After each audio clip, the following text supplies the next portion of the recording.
তুই গাছ দেখতেছিলি নাকি ওই ছেলেটাকে দেখতেছিলি? তুমিও দেখেছো ছেলেটা কি সুন্দর, ছেলেটা কি হ্যান্ডসাম, কিন্তু প্রেমে পড়ে গেলাম। বেশি পাকা পাকা কথা বলা শিখে গেছিস কিন্তু। যা নিচে যা। কে আপনি? কে আপনাকে তো আগে কখনো এখানে দেখি নাই। আর কি এসব? কি সব খালি গায়ে এরকম ছাদে উঠেন কেন আপনি? হ্যাঁ, আশেপাশে মানুষজন থাকে না? ছাদে উঠে না? এই যে বাচ্চা মেয়েরা ছাদে উঠে না? অসভ্য কোথাকার। আমার ছোট মেয়ে ইরা, ওর সামনের বুধবার জন্মদিন। তুমি কিন্তু রাতুলের সাথে অবশ্যই আসবা। আমি কিন্তু আপনার জন্য ওয়েট করবো। ওকে, আসবো আন্টি। গত মাসে সবাই মিলে মিটিং করে সিদ্ধান্ত হয়েছে সকাল 9টা থেকে দুপুর 2টা পর্যন্ত ওই জায়গা আমার। আমি এটা মানি না। এখন তাড়াতাড়ি সন্ধ্যা হয়ে যায়, আর আমার ঘরে মানুষ বেশি, আমার সময় বেশি লাগবে। মগের মূল্য পাইছে। 3 মাসের চুক্তি হয়েছে, দুপুর 2টার 1 সেকেন্ড আগেও ওই জায়গা আমি ছাড়বো না।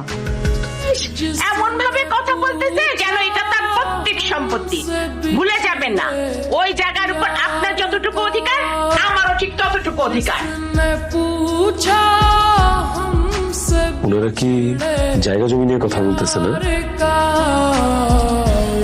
এরা দুজন কি ভাগে চোখে জায়গা কিনছে? স্যার, সিনেমাটা দেখতে থাকেন, উপভোগ করুন, একটু পরে নিজেই সব জানবেন।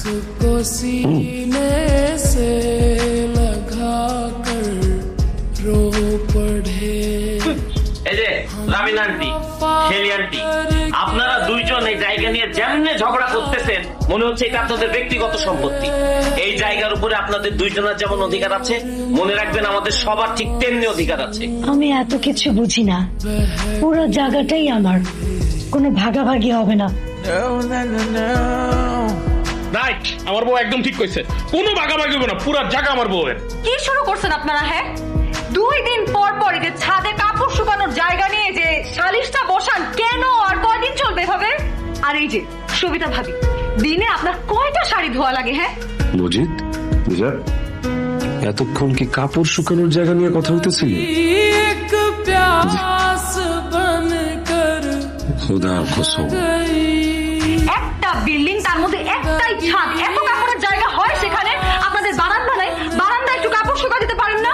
সবাই একটু মিলেমিশে থাকলেই তো সবকিছু ম্যানেজ হয়ে যায়, তাই না? কেন শুধু আমাদেরকে কেন বলতেছো? ছাদে কাপড় শুকানোর জায়গা নিয়ে এই বিল্ডিং এর সবচেয়ে বেশি কাচাল তোমার মা করে। যেমন শাশুড়ি, যেমন বউ, তেমন মাইয়া। এই মহিলা, অসভ্য মহিলা, এই কাপড় শুকানোর জায়গার ভাগাভাগি নিয়ে আমারে কামতাছো কিল্লিগা? এর মধ্যে আমি কি করলাম? হ্যাঁ, এমনি আমি মজার ব্যথায় ছাদে উঠতে পারি না, আর আমারে নিয়ে টানাটানি করে।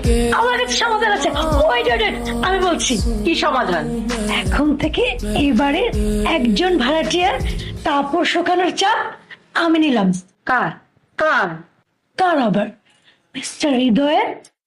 ওনার যত কাপড় চোপড় আছে কাল থেকে সব আমার বারান্দাতে শুকাতে দেব।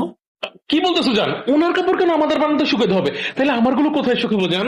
তোমারগুলো অনেক বড় বড় না, ওগুলো ছাদেই শুকাতে দিব।